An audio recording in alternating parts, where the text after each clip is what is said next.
Salut à toutes, salut à tous, c'est Boris pour Rue du Jeu.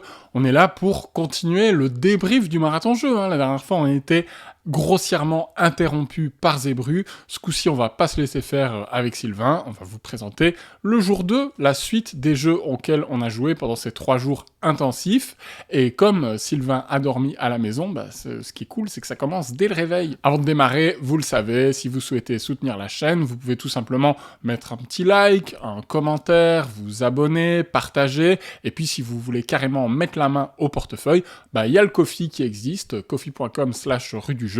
Vous pouvez rejoindre le voisinage pour accéder aux vidéos en avant-première ou participer à la tombola à partir de 5€ pour peut-être gagner jusqu'à 60€ de jeux de société que vous choisissez parmi une large sélection de titres qui me plaisent. Souvenez-vous, la dernière fois, on a eu beau se coucher très tard après le Polaris de 3h du matin. La nuit porte tout de même conseil, debout aux alentours de 9h. Et le matin même, j'ai pris Sylvain entre 4 yeux et je lui ai dit « Sylvain, hier on a joué à quelques nouveautés dont Algae Inc. C'était pas terrible, ça nous a fait un goût un peu amer. Est-ce que ce matin, tant qu'on est deux, on se ferait pas des vieilleries? Je te ferais pas découvrir des jeux qui sont vraiment cultes pour moi, qui me plaisent vraiment. »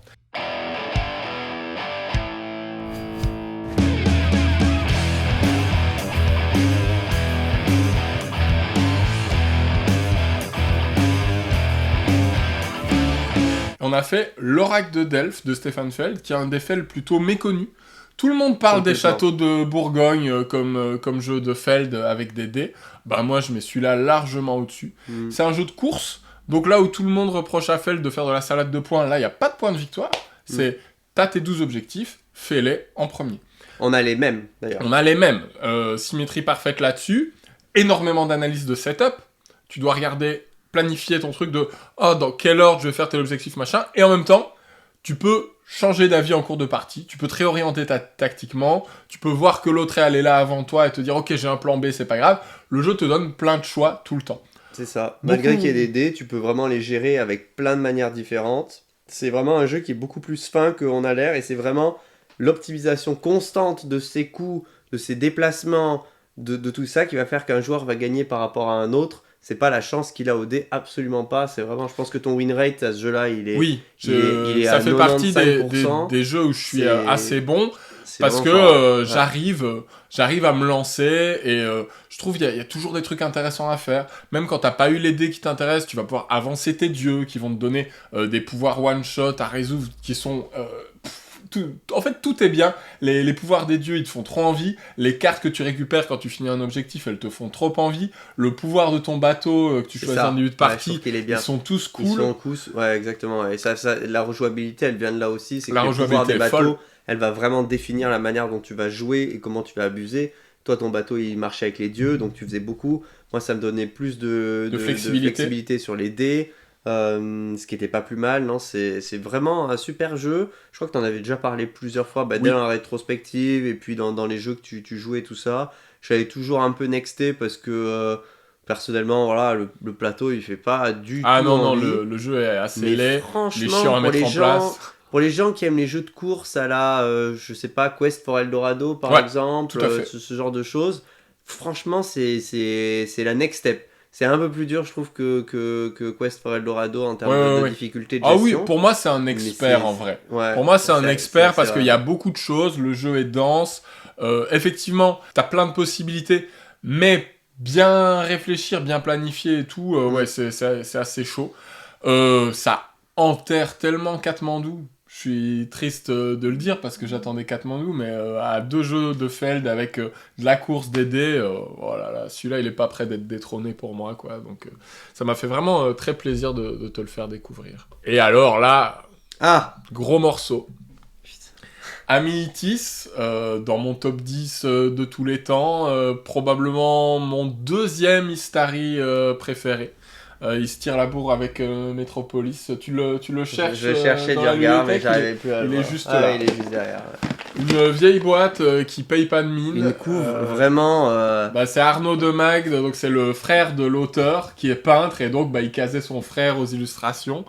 Le plateau est extrêmement moche, ça a beaucoup vieilli en termes d'esthétique, mais est-ce que c'est bien? Mais c'est vraiment un jeu qui est incroyable, quoi. Vraiment, j'ai réfléchi ce matin, tu vois, en me levant, pour essayer de comprendre qu'est-ce qui faisait que le jeu était si bon dans la tension que ça met, dans les choix que ça met. Et je pense qu'il y a beaucoup de choses. Donc il y a un plateau. C'est un espèce de jeu où on va construire ensemble. En fait, moi, je le compare énormément. Je me levais ce matin, pareil, en y pensant à Flatiron qui est sorti récemment. Tu pourrais presque faire un 9 versus du vieux avec Flatiron. Parce que ça a ce truc en commun que tu construis une cité en coopératif. Mais le jeu est compétitif. Hein. Mais le jeu est compétitif, il faut faire le maximum de points. Mais tu as vas besoin construire de un building en commun, que ce soit les jardins suspendus ou je sais pas trop ce qu'on crée. Ou le Flatiron, tu vas être en commun, tu vas créer ton moteur pour être en commun. Il va falloir construire quelque chose avant l'autre pour choper les bonnes positions et faire des points. Et donc c'est foncièrement un jeu où on s'observe énormément, tempo est capital. On regarde ce qui se passe, on laisse aucune opportunité à l'autre, on essaie de l'assécher. Donc pour gagner les ressources, c'est ultra tendu. Il va y avoir une course sur les majorités en bas avec des pions qui se poussent un peu comme World Order par exemple récemment. On va mettre des cubes et puis celui qui en a le plus, il a des majorités par rapport à l'autre, il pousse, etc. Et c'est comme ça qu'on va gagner des ressources. Et vraiment, le jeu est un mélange de courses, il y a la méca super intéressante que si un joueur passe, l'autre joueur peut continuer à jouer tant qu'il a de l'argent. Par contre, à chaque tour, le joueur qui a passé touche une pièce. Donc, tu mets la pression si tu passes tôt. Si tu passes tôt, tu mets la pression parce que tu peux te faire beaucoup d'argent. Mais par exemple, dans la partie, moi j'ai réussi à créer un moteur de pièces. Et au final, je faisais toujours 1 ou 2 tours à la fin par rapport à toi. Et même si j'étais en retard en début de partie, j'ai fini par te rattraper doucement mais sûrement en grattant des tours supplémentaires comme ça quand toi tu passais, qui était vraiment le jeu. C'est aussi cette espèce de chameau en commun. Ouais, on a un pion en commun qu'on va avancer pour pouvoir aller sur les bonnes cases, planter, et c'est la source de points de victoire majeure du jeu. Et ça, c'est partagé, c'est un pion pour les 2 joueurs. Donc, on se dit, bon, si je le déplace de 3 cases, l'adversaire, je lui ouvre tant de possibilités. Si je le dépasse que de 2 cases, il en a moins. Et du coup, dans la tête, en permanence, on joue. Et on se dit, on regarde les ressources de l'autre. On dit, bon, si je vais là, il va pouvoir acheter ça. Et du coup, ça lui ferait ça. Donc, je vais pas le faire. Donc, je vais plutôt revenir en arrière. Mais attends, là, il a plus la ressource. C'est le moment d'y aller. Clac, clac, je prends le truc. Je renchaîne avec ce combo. Je fais ça. Hop, je peux repartir sur un coup. Et vraiment, on a vécu pendant, je sais pas, on a joué peut-être une heure et demie, mais une espèce d'aspiration dans le jeu d'ultra concentration que tu trouves pas dans tous les jeux. Qui se voyait même dans notre posture, parce que... Comme un jeu d'échecs. Au début, moi, j'étais détendu, c'est genre ma 50e partie, j'étais là, bon, voilà, je risque de l'emporter. Et puis t'es revenu, et là, j'ai commencé à me concentrer, à être focus. On a eu un ami qui arrivait entre-temps, qui nous regardait jouer, qui voyait à quel point on était focus dans la tête, qui calcule tous les coups. C'est un moment assez exceptionnel. Ouais, exceptionnel. Franchement, ce jeu... et Flatiron est un peu comme ça, vraiment avec cette notion de course, etc. Ça m'a vraiment rappelé les sensations que j'avais eues dans Flatiron, que je recommande énormément quand même à ceux qui le choperont quand il arrêtera d'être en rupture. Tous ces jeux-là à construction d'un building commun et à de l'optimisation de comment on va le faire, je trouve que c'est des jeux qui sont extraordinaires et je vais essayer d'en choper une copie parce que vraiment, ça se trouve pas cher, hein. C'est un jeu qui a complètement disparu de la circulation et qui n'avait pas spécialement bien marché en son temps, mais oui, qui est énormément sous-estimé. Il est disponible sur Board Game Arena. Faut trouver des joueurs pour y jouer, mais si vous organisez entre vous. Et à 3 joueurs, c'est très intéressant aussi. La configuration 3 joueurs est très très bonne également. Merci de la découverte de celui-là. Ouais. Avec grand plaisir.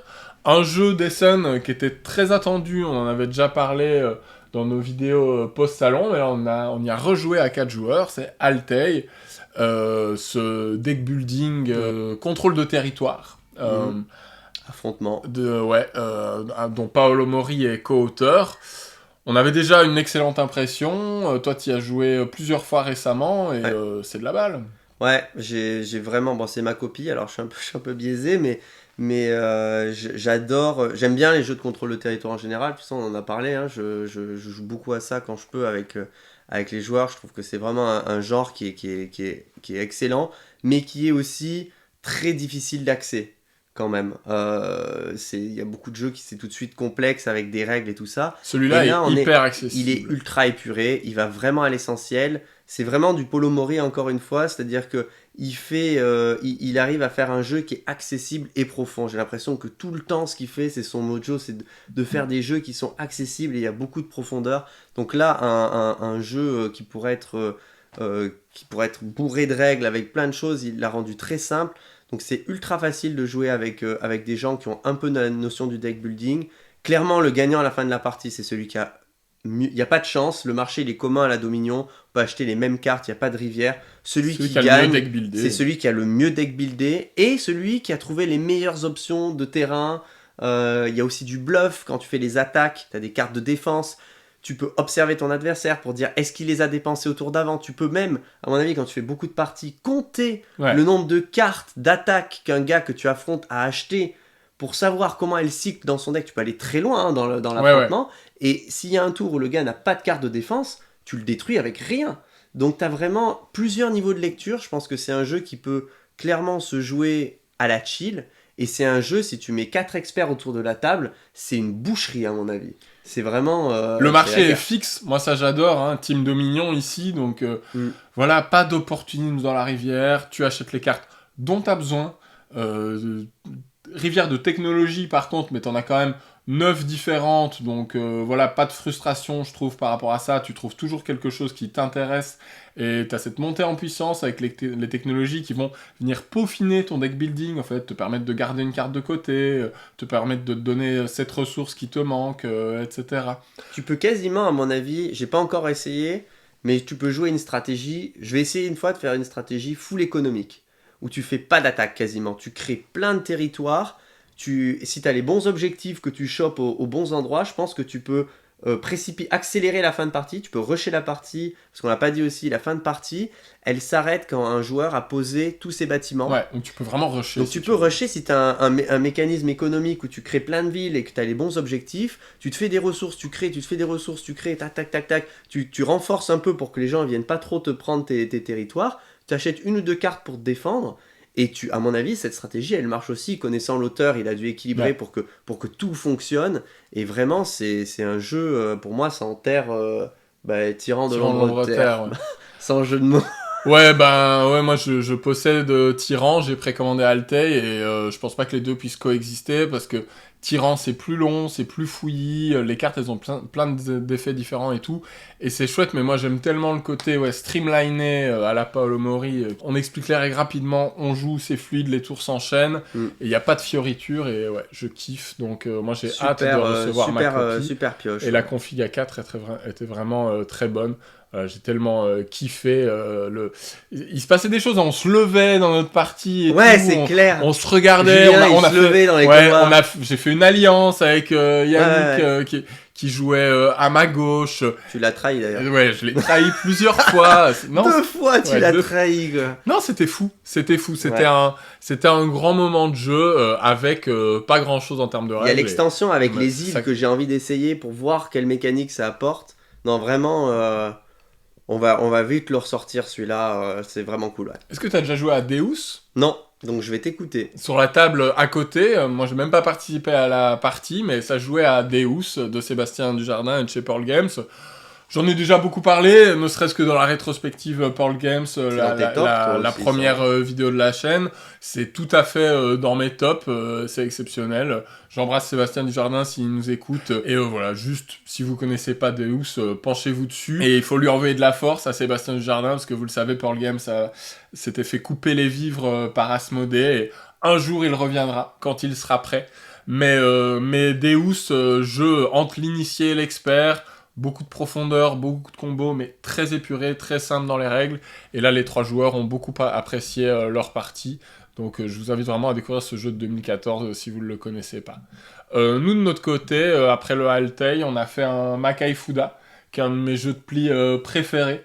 Je crois que j'en ai déjà parlé. T'aimes aussi, toi, Makai Fuda ? Ouais, j'aime bien. Et bon, il y a un côté quand même assez chaotique. Ouais, mais moi j'aime. En fait, c'est un jeu où il se passe quelque chose autour de la table. Il se passe quelque chose, ouais. Tu paries secrètement sur un monstre et t'essaies de le faire gagner en must not follow. Et au début, tu sais pas qui a misé quoi. Ouais. Et puis, certains bluff, certains sortent du bois et disent clairement. Tu peux faire n'importe quoi. Tu peux faire des alliances temporaires, tu peux faire n'importe quoi, tu peux te louper. Ouais, non, il y a un côté intéressant. Et effectivement, c'est un jeu qui est frais, qui amène du neuf dans le jeu, qui se joue franchement à 4, à 3, c'est faut jouer à 4. Mais vraiment, moi, voilà, je cherche les jeux qui créent de l'ambiance, et là, il y a des... C'est unique dans une collection de jeux trick taking, quand on révèle les paris à la fin, ah non, mais t'avais misé sur ça, mais qu'est-ce que t'as fait? Ah mais en fait, nous deux, on était ensemble sur le même monstre, on n'a pas fait un pli. Qu'est-ce qu'on a foutu? Parce qu'on a trop économisé, etc. Et je trouve, plus j'y joue, plus je me dis... Oui, il y a du chaos parce que tu sais pas ce que les autres ont décidé, mais il y a aussi plein de contrôles, il y a des choix intéressants, tu tentes des trucs. Et c'est thématique. Et t'as du suspense et c'est thématique. C'est thématique. Et le jeu, il a la bonne durée. C'est premier à 80 points, donc souvent ça dure 2-3 manches maximum, parce que quand certains monstres n'ont pas gagné, ils vont scorer plus, et donc t'as des comebacks possibles, donc t'as du suspense jusqu'à la fin. Moi j'adore, vraiment, je pense c'est dans mon top 5 ou top 10 des jeux de pli. Il sera celui-là, malheureusement, il sera jamais édité. Il est très difficile à trouver, et son look rétro ne l'aide pas, mais moi j'adore, voilà, regardez les cartes, voilà, ce côté pixel art. Si vous êtes fan de jeux vidéo un peu anciens, ça vous parle peut-être. C'est clair. Mais en tout cas, moi, toutes les personnes à qui je l'ai fait essayer l'ont beaucoup apprécié. Ah oui, alors non pas Face Artist, mais Fake Artist. Fake Artist Goes to New York de Oink Games. Un jeu d'ambiance un peu rigolo où on fait tous un dessin en commun, on dessine tous la même chose, sauf une personne qui n'a pas eu l'info, qui ne sait pas ce qu'on est en train de dessiner. Et on fait un tout petit dessin très minimaliste où à notre tour on fait juste un trait. Et on doit trouver le bon équilibre entre pas donner trop d'infos aux fake artistes, aux traîtres qui essayent de deviner ce qu'on est en train de dessiner et de ne pas se faire prendre en tant que fake artiste. On veut prouver son innocence en faisant un truc explicite dans le dessin. On veut pas donner trop d'infos. On a bien rigolé, on a enchaîné 2 parties, ça se joue en 10 minutes. Ça se joue avec rien, avec une feuille et des marqueurs. On n'a pas besoin de la boîte en soi, mais c'est plus chouette pour soutenir l'éditeur de la récupérer. Je trouve que les On Games ont quand même cette force, quasiment tous, de la simplicité, d'être simple, de parler à beaucoup de monde, d'être des jeux, tu arrives à mettre 5-6 personnes autour de la table et à faire toujours une magie, que ce soit Startups, que ce soit celui-là, que ce soit Durian, là que tu as sorti l'autre jour, celui des Order Overload, ils arrivent toujours avec rien. Le truc qui va sous l'eau, là, le submarine machin, ils arrivent toujours à trouver Deep Sea Adventure, Deep Sea Adventure qui parlent à un plus grand monde. Moi je sais que quand j'ai des gens qui sont non gamers qui viennent à la maison, qu'il y en a 5-6 que je sais plus quoi sortir, tu vas voir je vais aller voir dans les On Games, j'en ai 6 ou 7 et à chaque fois ça parle aux gens c'est vraiment du japonais à l'état pur en termes d'idées quoi. Ils sont très forts. Moment fort. Grosse découverte ça. Dans les marathons, il y a ce truc de ok, on fait 2 tables. Il y en a qui font un gros jeu, pendant ce temps les autres font des jeux plus light, etc. Puis à un moment, on parvient à se rejoindre. On est tous ensemble et on se dit, on est quand même à 8-9 dans la même pièce, ça serait cool de faire quelques jeux ensemble, même si on aime le côté expert et tout ça. Et là, il n'y a pas 10 000 jeux pour ça, surtout à 9.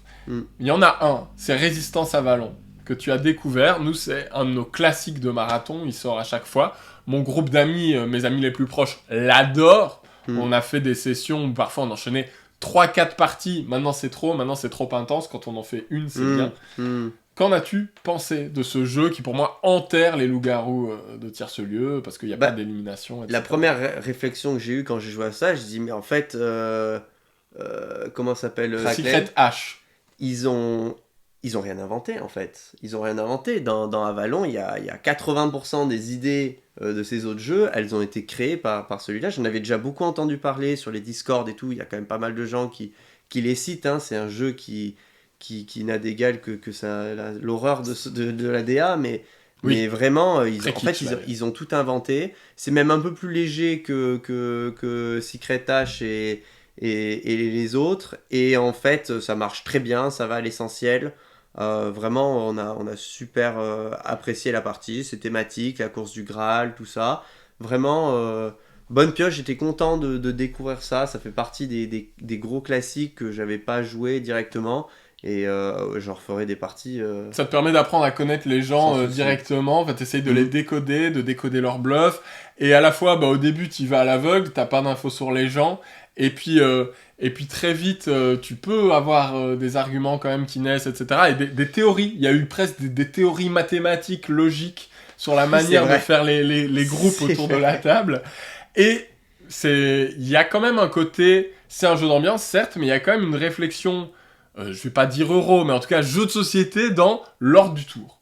L'ordre du tour est important parce que les personnes que tu envoies en mission, ça se fait, la personne qui prend les décisions, on tourne de gauche à droite, et en fonction de comment sont positionnés les méchants, tu peux vraiment faire des théories, faire des trucs, donc je trouve que c'est un jeu qui a plus de profondeur qu'il n'y paraît, étonnamment, et avec lequel... Édité, non oh ouais, mais ça se trouve, je pense... Je crois que c'est difficilement trouvable. Ouais, peut-être. Je vais regarder sur Ocaseo. Mais en tout cas, il vaut vraiment la peine, et ouais, c'est toujours un jeu qui crée des moments forts dans une session de marathon. Moi, j'ai joué à Spots sur le côté pendant qu'il y avait un autre gros jeu, je vous en parle prochainement dans la pile, et il y avait déjà une vidéo sur la chaîne qui en parlait, mais voilà, moi c'est un stop ou encore qui fonctionne très bien. Il est trouvable, Résistance à Vallon. Il n'y en a pas beaucoup, hein, on a 2-3 sur Ocaseo, c'est pas non plus une folie, mais ouais. Foncez. Et vous faisiez un Castle Builders ? Ouais.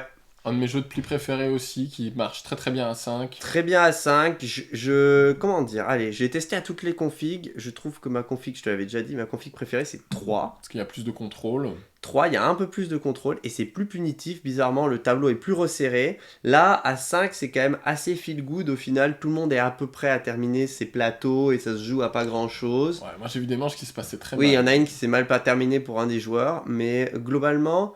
À 3, la tension elle est plus forte, tu as plus de contrôle sur ce que tu prends, mais tu ramasses plus de cartes, et il faut vraiment doser le nombre de... Alors il faut quand même expliquer un peu le jeu, on crée son tableau, vous voyez là sur le côté, en mettant que des cartes d'une même couleur, la colonne de gauche on peut mettre qu'une carte, celle du milieu on peut mettre 2 cartes, après 3 et 3, et donc on va devoir choisir quelle couleur on va en prendre peu, à quelle colonne. On va ramasser peu de plis, et quelle couleur on va ramasser plus de plis. On fait un tour de trick, et donc celui qui remporte le pli prend une carte, celui qui est deuxième remporte une carte, celui qui est troisième remporte 2 cartes. Et 2 cartes c'est beaucoup. 2 cartes c'est beaucoup, et donc en fait on a vraiment cette gestion de se positionner par rapport aux autres dans le pli, comme un Schadenfreude un peu, on va essayer d'être deuxième, mais là on va alterner, je vais être troisième, je vais être deuxième, je vais être premier, je veux pas le pli, et donc il y a toujours ce questionnement de quand on va jouer. C'est vraiment un jeu qui est très très intéressant. Je serais pas étonné qu'un jour il arrive par chez nous plus tard. Je pense que Golden Meeple, ils en feront venir autant qu'ils peuvent dès qu'ils en ont, et c'est vraiment une bonne pioche qui marche avec tout le monde. Ouais, moi je le conseillerais, si vous voulez découvrir le trick-taking, ça pourrait être une porte d'entrée, quoi, qui a un bon level entre accessibilité et profondeur. Incroyable. Ouais, c'est une bonne pioche, ouais. Nous, on a enchaîné 2-3 parties du Bal des Chaudrons. J'en ai déjà parlé plein de fois sur la chaîne, c'est un classique, en plus illustré par Weberson Santiago. Petit jeu d'enfoiré où tu crées ton moteur pour pourrir la personne à ta droite. Tu fais attention aux cartes que tu passes, c'est du draft à la personne à ta gauche. Ça fonctionne toujours bien, à chaque fois que je le montre à des gens, ça cartonne. Je conseille vraiment ce jeu qui malheureusement n'a pas marché et a été déstocké. On a fait aussi du Spicy, jeu de bluff pur jus, où tu joues toutes tes cartes face cachée et tu peux mentir tout le temps. Et c'est tout bête. Donc tu dis, c'est un 1 de piment, et la personne suivante doit monter, c'est un 3 de piment, c'est un 7 de piment, et quand tu penses que quelqu'un ment, tu dois dire est-ce qu'il ment sur la couleur ou sur la valeur. On t'explique les règles, tu dis ça va être nul, ça va être que du hasard, que de la chance, et ça fonctionne, et on a des fous rires, et ça m'étonne pas. C'est hyper fun. Ça marche toujours ce genre de jeu de format, que ce soit pour deviner des acteurs, des actrices, des chansons, ce que tu veux. Ouais. C'est hyper fun. High Society de Knizia, un des tout bons Knizia, un jeu d'enchères où celui qui a le plus dépensé de thunes à la fin sera perdant, quoi qu'il arrive. Il faut arriver à bien doser combien on dépense pour arriver à se positionner, pour avoir des cartes qui valent cher. Moi, ma version est française, est éclatée au sol, elle s'appelle Animalement Vôtre, la DA est catastrophique, mais ça participe beaucoup à l'ambiance du jeu. C'est très très drôle, regardez la carte chaud comme un lapin, bon voilà, sans commentaire. Et ça aussi, c'est un classique de marathon, excellent à 5 joueurs, une tuerie. Et donc, c'est High Society, dans la version dans laquelle vous devriez pouvoir la trouver, qui est plus sobre esthétiquement, plus réussie. Mais voilà, moi, je suis attaché à ma vieille version. Bon, c'est sympa, ces jeux de pli, ces petits jeux de cartes et tout, mais il fallait du gros jeu. Il fallait du gros jeu à 5. Il n'y a pas 1 milliard de candidats. Navigator de McGertz est l'un d'entre eux. Un jeu particulier dont j'ai déjà parlé plusieurs fois, un jeu économique avec ses trous d'action, on va pouvoir avancer que 1, 2 ou 3 cases. J'en ai déjà beaucoup parlé, toi qu'est-ce que t'en as pensé ? Alors, j'ai bien aimé, j'ai pas été transcendé non plus, je sais que le jeu a une très bonne réputation, il a 7,5 sur BGG, ce qui est énorme pour un jeu des années dans lesquelles il est sorti. Ouais. 2011. Et ouais, voilà, ce qui est énorme. En fait, c'est un jeu qui est quand même c'est un jeu quand même de course. Il faut aller plus vite que les autres pour choper les bonus avant les autres.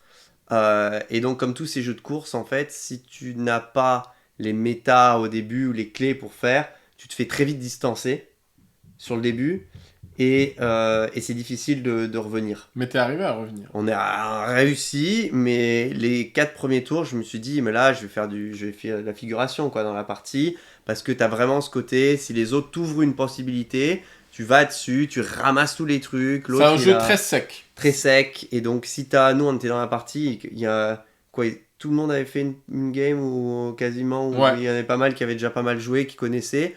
Et donc, moi, au début, j'ai fait les mauvais choix et donc j'étais tout de suite un peu à la ramasse. Donc ça, c'est toujours compliqué quand tu as un jeu comme ça. C'est mieux que si tu le sors avec que des gens qui maîtrisent. Tout à fait. Et par contre, il y a une fois que tu maîtrises, que tu as compris la méta, comment ça fonctionne et tout ça, l'histoire des ouvriers en haut, tu peux te faire avoir aussi assez rapidement et tout. Après, le jeu est extraordinaire, c'est un jeu de course, d'opportunisme. Les axes stratégiques sont très clairs. Ils sont assez clairs, il faut te spécialiser, tu vas pas faire un peu de tout. Il faut clairement aller dans un axe, et tous les axes vaut, il y a une méca un peu de marché, à la Kutna, Horace, simplifié, machin, mais où on va se mettre avec des joueurs, il y en a qui vont plutôt vendre, il y en a qui vont plutôt produire, et puis du coup, on va essayer d'avoir un timing sur quand est-ce qu'ils vendent, et que nous, on achète pour que ce soit toujours à des moments opposés, pour pouvoir maximiser un peu ce qu'on fait. Donc il y a énormément de bonnes idées dans le jeu.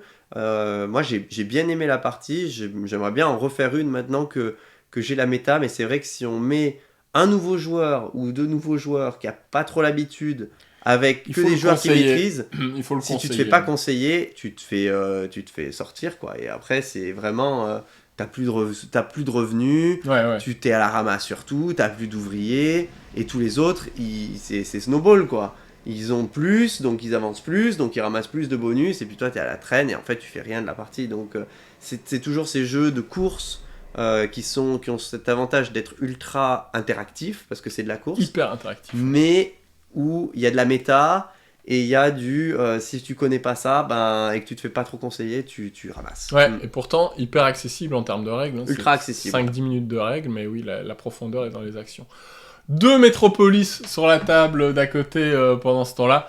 Bon, je vais pas représenter Métropolis. Moi, je garde évidemment cette version-là. Toi, t'as joué à Skyrise que t'as apprécié. Je l'ai à la maison. Skyrise, on l'a joué avec Yoel. Donc, qui est la nouvelle version Kickstarter du jeu. Ouais, exactement. Qui a été livrée en début d'année. Ouais, on l'a joué avec Yoel et Séverine. Et vraiment, c'est super jeu. Il y a pas mal de nouveautés qui ont été rajoutées dans le jeu. Il y a quand même l'auteur qui a participé, je crois, pour vraiment redesigner, mettre au goût du jour. Je trouve qu'il y a pas mal de choses qui ont changé. Tu me disais que dans le jeu de base, si quelqu'un rush, ça arrête la partie. Alors que dans Skyrise, si quelqu'un rush, les autres continuent à jouer une fois qu'ils ont placé tous leurs bâtiments. Alors tu me fais cette tête, oui, tu me l'as déjà faite la dernière fois, mais ça donne une autre axe stratégique que la course. Tu peux laisser quelqu'un cramer ses ressources et foncer, et toi tu te mets en arrière, tu laisses les gens finir, et une fois qu'ils ont fini, tu prends les opportunités. Clac, clac, claques tous les endroits qui sont pas faits. Ouh là là, je sais pas. Et faudrait que j'essaye. Et du coup, ça a cette tension de se dire, ok, mais là, si je finis trop tôt, est-ce que je vais pas laisser à l'autre plein de possibilités de ramener des trucs qui sont encore bien, qui peuvent comboter et faire beaucoup de points. Et du coup, ça donne une autre sensation au jeu. Moi, j'ai pas pu jouer à Metropolis, du coup, cette fois-ci, pour comparer. Mais j'ai bien aimé ce qu'a apporté Skyrise. C'est pas juste du plastique en plus dans une boîte. Oui, okay. Pour moi, c'est des jeux qui ont maintenant des feelings qui sont assez différents. Et Skyrise, pour moi, c'est top 5 2024 des jeux que j'ai joués. Il faudra que j'essaye à l'occasion, mais voilà. J'ai failli prendre la boîte. Mais la boîte est tellement grosse que ça prenait toute ma valise, je pouvais même plus prendre de t-shirt. Donc j'aime tellement Metropolis d'amour, en tout cas, c'est sûr que je le laisserai jamais tomber, mais voilà. Le truc le plus petit jeu d'ambiance qui crée des débats, mais voilà, ça ne mérite pas qu'on revienne. Correct. Ça ne mérite pas qu'on revienne dessus. Moi, j'adore ce jeu pour ce qu'il crée autour de la table, mais voilà. Snakes. Ah non, ça c'était éclataxe. Qui est mauvais, qui est une très bonne idée sur le papier, un jeu de questions où il va y avoir un traître. Oui. Donc on doit répondre à un QCM. Enfin, il y a plusieurs traîtres même qui essayent de nous orienter. On va faire un débat pendant 1 minute 30 de dire pour essayer de savoir laquelle des réponses est la bonne. Et voilà, tout le monde va donner un peu son avis, mais autour, il y en a qui essayent de vous orienter vers le mauvais truc. Mais les questions, en fait, ce qu'on disait tous, c'est que les questions sont mal trouvées, elles sont tellement tirées par les cheveux, et à chaque fois, la réponse qui est la bonne réponse, c'est la réponse la plus alambiquée. Ouais. Donc la première fois, tu te trompes, en te disant c'est pas possible que la réponse ce soit ça, et puis une fois que t'as fait 2 ou 3 et que t'as vu que c'était toujours la plus alambiquée, en fait tu choisis toujours la plus tordue des réponses, et t'es quasiment sûr. Il y a une mécanique bizarre où si quelqu'un commence à dire ah ça doit être cette réponse là et que personne le contredit, tu te dis ah bah c'est sûrement faux. Donc enfin vraiment c'est typiquement ça marchouille c'est vraiment le genre de jeu où l'idée est bonne sur le papier, mais dans les faits à chaque fois il me laisse un goût de foireux. Par contre, Famous, moi j'en ai déjà beaucoup parlé, c'est notre jeu de l'été à chaque fois à ma famille, notre jeu d'apéro de l'été, et je trouve ça exceptionnel en termes de bluff et de... Tu dois essayer de te défausser de tes cartes en disant que tu renchéris à chaque fois sur une personnalité qu'on est en train tous d'imaginer dans notre tête au milieu. Et tu dis, ah, quelqu'un de présentateur télé, couleur noire de peau, et son père a fait de la politique. Ah oui, je vois, et il a aussi écrit un livre. Et puis la personne après peut dire, non mais tu dis n'importe quoi, dis-moi à qui tu penses. Et là tu te lances dans un pitch où tu essayes de vendre des tapis, quoi. Tu deviens marchand de tapis, et je trouve ça cool. Drôle. Il faut les bons joueurs. Si t'as pas les bons joueurs qui se font un peu d'impro et de choses comme ça, et du bluff et tout, ça pourrait tomber à plat. Ouais. Moi, autour de nous, on se prend des fous rires de malades à chaque fois, mais voilà, c'est un jeu vraiment qui est complètement sorti des écrans d'un radar, un petit jeu en sac de 2010. Ah American Book Shop, Taiki Shinzawa, jeu de pli particulier, dans une toute petite boîte comme ça, un petit livre tout mignon, et jeu où tu me l'as expliqué au début, j'ai vraiment pas compris l'intérêt, et en jouant, tu vois les subtilités. Il faut être majoritaire dans des couleurs à la fin, dans les couleurs que tu as récupérées pour avoir des points positifs. Si jamais tu as des cartes d'une couleur dans laquelle tu n'es pas majoritaire, ça va être des points négatifs. Et peu comme Startups. Ouais. Et tout le sel du jeu, c'est que le pli est capé à une certaine valeur, 16 à 4 joueurs en l'occurrence. Et dès qu'on atteint cette valeur avec les cartes qui ont été jouées dans le pli s'arrête, et la personne qui fait qu'on atteint la valeur récupère toutes les cartes. Et donc c'est pas nécessairement du tout la carte la plus haute qui l'emporte. Au contraire, souvent si tu joues une carte haute, tu joues un 10, quelqu'un peut jouer un 6 derrière et bim, faire le boss. Il te coupe sur le pied. Et des fois ça l'intéresse, des fois ça l'embête. Donc t'as cette tension, voilà, quand t'es premier joueur. En fait, la tension elle est surtout sur le premier joueur. Quand t'es premier joueur d'un pli, tu te dis mais qu'est-ce que je joue ? Si je joue une carte, il y a pas de pli où tu te dis il y a pas de premier joueur, pas de choix évident. Je joue parce que tu mets un 0, tu donnes une couleur à quelqu'un d'autre qui va potentiellement être majoritaire dessus, et si t'en as plein dans la main, bah, ça peut te faire des points en fin de partie négatifs. Donc, mais tu mets une couleur forte, du coup, quelqu'un peut... Et du coup, moi, je trouve que c'est le plus de tension que t'as, c'est quand t'es premier joueur et que tu regardes ta main et tu dis, bon là, qu'est-ce que je fais ? Et t'as qu'une seule envie, c'est de refiler la main à quelqu'un d'autre pour être un peu plus derrière. Et du coup, ça s'alterne, parce que tout le monde finit premier joueur, tout le monde score des points. Et c'est vraiment très très intéressant. Un autre truc qu'on n'a pas dit du coup, c'est que comme les plis sont finis des fois avant la fin, il y a des joueurs qui vont terminer avec plus de cartes que d'autres à la fin. Et donc s'il nous reste des cartes en main, on peut choisir à la fin de les poser ou pas pour compléter son tableau. Et ça, c'est incroyable comme mécanique, je trouve, parce que tu peux garder des cartes d'une couleur secrètement en embuscade, faire croire à un adversaire qu'il est majoritaire, et au dernier moment, clac, tu sors de ta main les 2 cartes qui restaient, que l'autre aura essayé désespérément de te faire tomber ou de ramasser, et clac, tu lui piques la priorité. C'est un gros classique.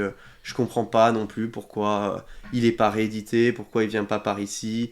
Il coûte plus de 50 balles sur le marché de l'occasion, les gens se l'arrachent de partout, et pourquoi personne se positionne, ça me dépasse. Moi j'ai vraiment beaucoup aimé, s'il était abordable financièrement, j'aimerais le posséder, mais... Dans la continuité de ce qu'a fait Yellow avec Loose, pour moi, il y a un créneau à récupérer des jeux de Taiki Shinzawa qui sont bons, quoi, et qui sont introuvables, et qui devraient être vendus à 15 € pour que tout le monde se les arrache, comme maintenant c'est le cas avec Loose. Ouais. Et donc, faites-le, s'il vous plaît. Un appel de pied. Éditeur, tout à fait. Grand moment du week-end, Dadada. On se dit, bon, allez, on va arrêter là. Nos 2 camarades de jeu allaient repartir. Et puis, je vous ferai quand même bien découvrir on les a gardés Dadada. Un petit coup. Ce